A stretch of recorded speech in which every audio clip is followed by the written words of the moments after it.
En este vídeo quiero relatar un poquito, aunque ya he dicho mucho, pero añadiéndoseme algunos detalles, de los viajes de Salomón, el rey Salomón, a España. En principio diré que mucha gente le han enseñado a que la Biblia no es la verdad. Eso le han enseñado las religiones. Este Papa va diciendo que la evolución es la verdad. Él va diciéndolo por ahí, que Dios no tiene varita mágica que haya hecho nada, eso. Que no hay nada. La evolución es sí, el hombre mono. Va haciendo monos a los hombres. Bueno, pues, aparte que no conocen las Escrituras, pues las Escrituras hablan de un rey, el más sabio de todos los reyes de Israel, Salomón, hijo del rey David. Por la sabiduría que tenía, pudo hacer cosas fantásticas. Pero no una sabiduría que había aprendido en escuelas y de grandes maestros, no. Dios dio sabiduría como la de un ángel. Entonces, cuando dice la Biblia que conocía de todo, de piedra, de planta, de viaje, de madera, o sea, es de tal manera la sabiduría de Salomón, que dice la Escritura que de la parte más lejana de la tierra venían a verle, a ver la sabiduría de Salomón. Habla de algunas reinas de Seba, ¿no? Etiopía y tal, pero dice de todo el mundo, porque de hecho Salomón tenía 1000 mujeres, 300 reinas y no sé cuántas concubinas, 1000. ¿De dónde sacó Salomón 1000 mujeres? Porque la costumbre era que el imperio del rey Salomón, o sea, de Israel, de los judíos, era en principio y conquistar la tierra entera, el reino de Dios, con los judíos. Luego Dios acabó con aquello, por la rebelión de los judíos. Pero Salomón tenía la costumbre de viajar, porque dice que por toda la tierra. Y de cada lugar que iba, se casaba con una mujer. Y tenía prole, para extender el reino de Israel hacia todos los continentes. Entonces aparecían con naves, y claro, le veían extraordinario. Hay relatos antiguos, se veía que gente venía con naves voladoras y tal. Y muchos lugares muy apartados de la tierra se les domina todavía las minas del rey Salomón, la isla Salomón. No entienden de dónde viene que tal lugares tan apartados se nombre Salomón, porque estuvo allí. ¿Cómo estuvo en España? Con naves voladoras, ¿a qué? Pues mire, dice la Biblia, en la Primera de Reyes, capítulo 10, versículo 22, que Salomón construyó en Tarsis naves. No dice barcos, porque en otros relatos dice barcos, y en otros relatos habla de naves. Hay que diferenciar. Salomón no construyó solo barcos, naves, para viajar, porque dice que de España a Tarsis se trajo a Israel tanto oro que todos los israelitas eran ricos. Oro y plata. Dice que la plata y el oro era como las piedras. Todos ricos. Todo el país, todo rico. Y fue el rey más rico del planeta, Salomón. Voy a comentar unas cuantas cosas. Por ejemplo, ya digo, mis relatos son muy cortos, breves. El día que hablen los medios desmenuzaré detalle por detalle. Hace falta tiempo. Y claro, en un vídeo 15-20 minutos no puede uno extenderse a detallar cada cosa. Relataré lo más sencillo, lo más breve posible.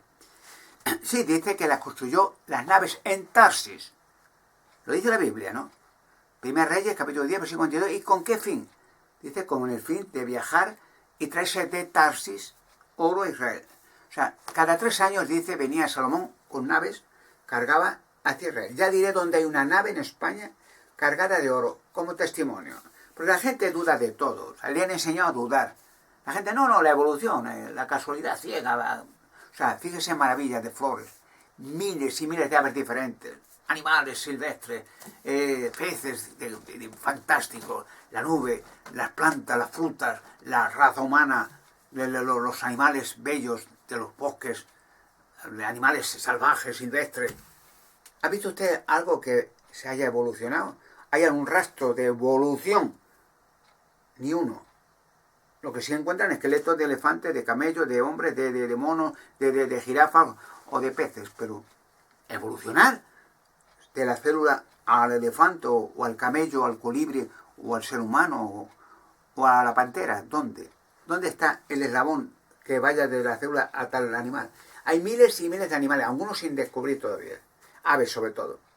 Y no digo ya insectos, millones. Ha venido de la evolución también, para que todo compagine y sea posible la vida en la Tierra. Mire, mucha gente, aparte que dudan, le han hecho a dudar de todo.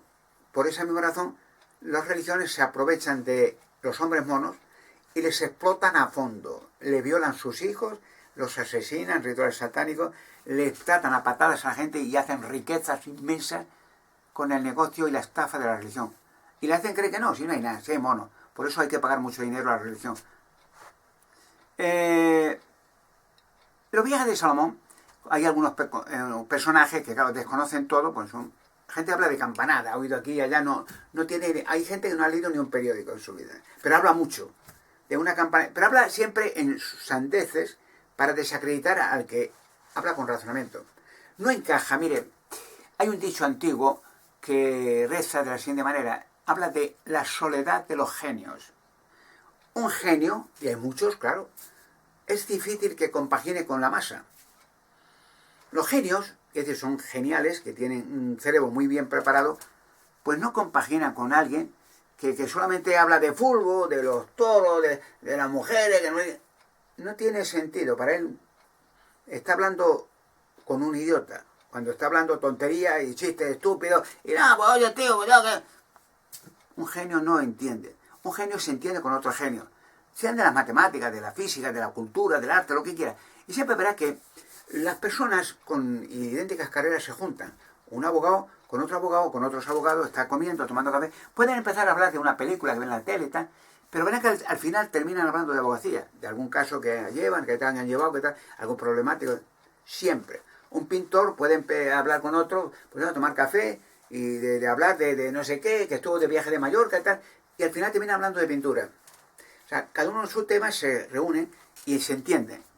Pero lo raro es que un personaje genial en cualquier de estos campos puede hablar con un Berzar que no habla nada más que idioteces y que al final aburre y que no tiene sentido seguir hablando con una persona que no lleva a ninguna parte su conversación. Y siempre las masas, que no son tan geniales, pues rechazan al genio. Y voy a decir un texto en la Biblia, y voy a terminar hablando de Salomón, claro. Dice, hablando por qué las masas generalmente rechazan a los genios. Porque no compaginan, no, es otro mundo, es otro como viniendo otra gracia, no entiende, no hay unión. Dice el texto en la primera carta de Pedro, capítulo 4, versículo 4, me parece.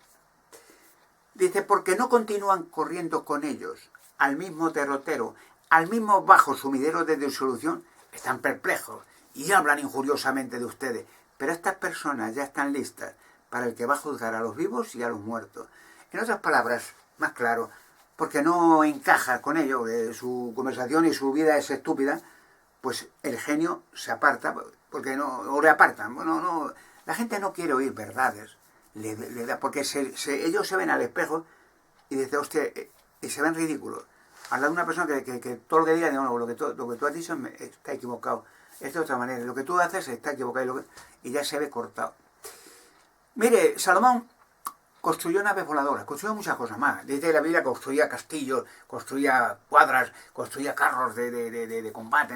Era genial, genial, mientras fue fiel. Y venía a España mandado por Dios para hacer varias cosas. La cueva de Hércules, para dejar ahí el cronovisor donde se van los crímenes de la humanidad. La mesa de Salomón. Y en principio la cueva de Hércules se llamaba la cueva de Salomón. Todos los gobiernos o las civilizaciones y culturas que han estado en España, en Toledo, no podían entrar en la cueva. La respetaban. Vinieron romanos, godos, árabes, visigodos, judíos, todas las culturas por Toledo, pero ninguno entraba en la cueva, porque veían con horror que había maldición. El que entrara en la cueva antes del tiempo sería invadido su país 700 años. Como pasó con el rey Rodrigo. La historia de España se remonta antes del rey Rodrigo, en el año 711, y después. Antes era una cultura de los godos, visigodos, tal, de los hispanos, luego de los árabes. Luego todo fue árabe. 700 años de castigo, todos islamistas, por decirlo de alguna manera. Bueno, pues Salomón se instaló en varios sitios de España. Toledo, para hacer la cueva y otra cosa. En las naves voladoras se trajo el arca de la alianza a España. Y también se instaló en Sagunto, en Valencia. Por eso están ahora en Valencia el polígono industrial más grande de Europa, en Valencia. Y las carreteras autopista hacia Valencia, ahí hay 12 pistas, no hay ninguna parte en Europa que tenga 12 pistas, una autopista. Ahí les hay. 6 a la derecha y a la izquierda, para arriba y para abajo. Porque se ve lo que parecerá. Allá en Valencia, en Sagunto, que es una fortaleza antigua, dice que allí apareció hace muchos años cuerpos de personajes generales de Salomón, Adonirán y muchos otros, que llevaban las cuentas monetarias de Salomón. Y la iglesia enseguida destrozaba todas las tumbas de judíos. La competencia. Bueno, pues Salomón, dicen algunos, bueno, claro, no conocen nada de nada, pues, no, ¿qué va? Nave, no, serían barcos. Miren, por ejemplo, claro, eso yo hablo, no porque la gente, esos que no conocen nada, pero para que la gente aprenda. Los barcos, o las naves de Salomón, dice que salían de un puerto al sur de Israel, costero, que se llama Etzion Geber. Etzion Geber, miren en los mapas antiguos. Etzion Geber está al sur de Israel. Para llegar de Etzion Geber con barquitos antiguos de vela, de esos a remo, tardarían meses en llegar a España, si llegaban, que no llegaba ninguno. ¿Por qué no? Porque para de Etzion Geber llegar a España o a Tarsis, tenían que bajar por el mar, no había otro camino, toda África, por el este. Entonces, bajar toda África, entrar por Suráfrica, ya terminando África, Estrecho de Magallanes, se juntan dos continentes, el mar Atlántico, el Pacífico, ahí es una fuerza de mar que hoy los barcos dan miedo, no se atreven a pasar por ahí. Pero un barquito de vela, de remo, con un toldo, pasar toda África, pasar por el Estrecho de Magallanes, subir luego por el oeste toda África, pasar por el Mediterráneo, por el Estrecho de Gibraltar y llegar a Sagunto, eso tardaría varios meses, muchos meses, y no llegaba ninguno.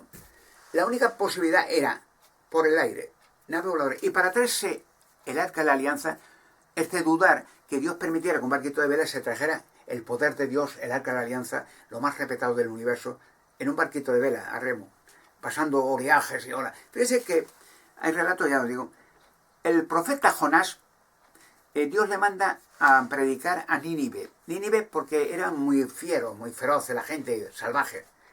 Y Dios le dijo a Jonás que fuera a Nínive y predicara a los ninivitas que en 40 días, si no cambiaban, los destruía todos.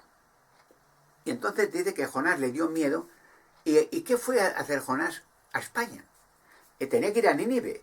Pero fue a España porque allí en ese momento, en esa historia, en el tiempo de Jonás, estaba Salomón en España. ¿Y para qué fue a España? ¿Para qué quería ir a Tarsis? En una nave, en un barco, perdón. Allí no habla ya de nave, habla de barco.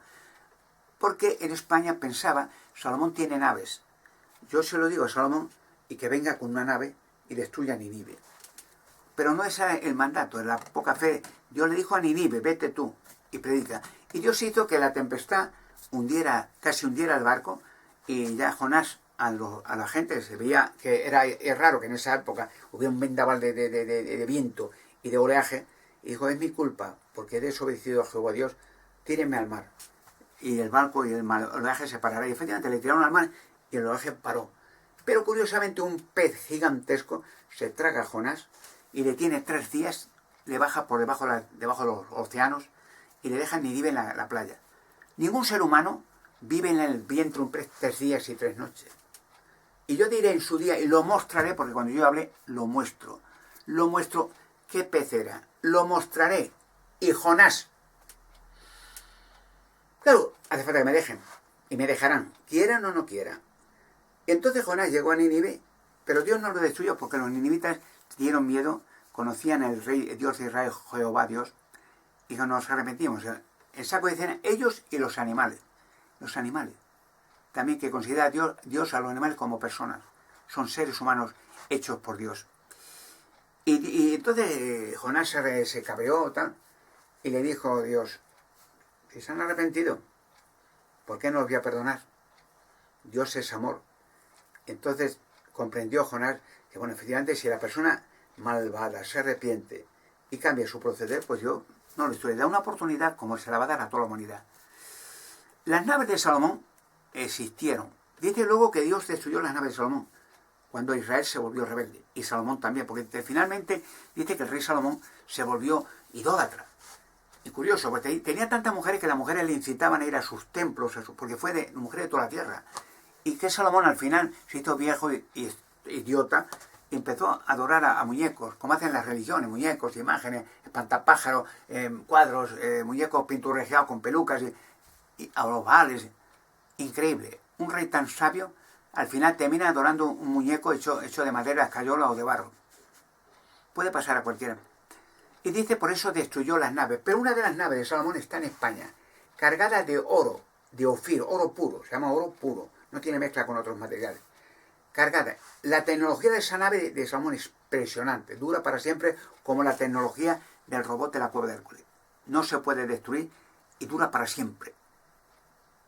Como la tecnología de la nave extraterrestre de la Luna, del Apolo 20, donde estaba la Mona Lisa. No la Mona Lisa de Leonardo da Vinci, la mujer que encontraron los astronautas del Apolo 20. Y se la trajeron a la NASA. Bien, mostraré la nave de Salomón, cargada de oro. Ese oro era para los españoles. No era para la iglesia, ni para los satanistas, ni para las logias, para los españoles. Para que tengan trabajo. Y en el comienzo de la era del gran monarca en España, que mi persona sea floreciente como la era de Salomón en Israel. Las naves de Salomón, claro que existieron.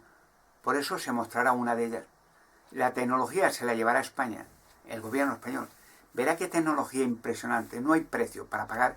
Pero lo más importante, la veracidad de la palabra de Dios. Salomón existió, hijo del rey David, y sus naves voladoras también se mostrarán pronto, cuando empiece esta era de grande descubrimiento 2019. Estamos ya en las mismas puertas.